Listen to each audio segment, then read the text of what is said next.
Estaba para mi encuentro entre minister y sede Aruba.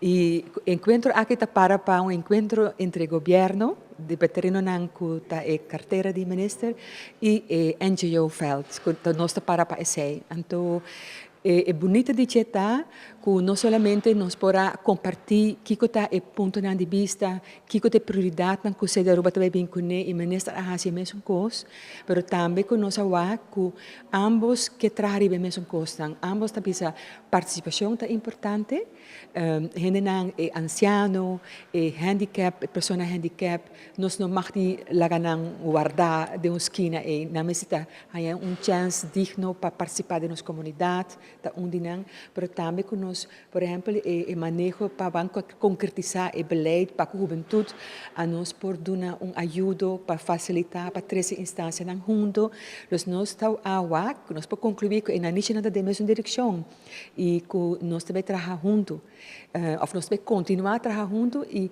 arriba nível muito concreto. Sim, está assim na coisa aqui nós temos como prioridade diferentes temas, qual é a melhoração da posição econômica de família, na onde nós que estimula a fundação para trabalhar mais junto arriba área, por exemplo, de trazer alívio material na família, mas também foral a participação, integração no mercado laboral, mas também forma novo com por a entrada, em vez de trabalhar tradicionalmente 8 horas 40 horas para semana de uma companhia, ou shiftwerk. Vooral para maiores solteiros, por exemplo, que tem 2, 3 anos na casa, que não participa fácil no mercado laboral no momento aqui.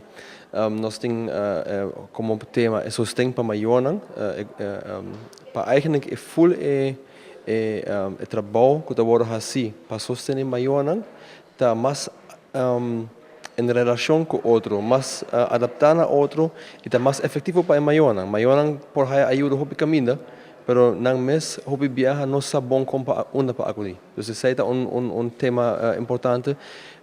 Outro tema tá é cuidado familiar. Então sostener esse não que cuida na mama ou na tata ou na família na casa, como para ser mais melhor, vooral parte de educação.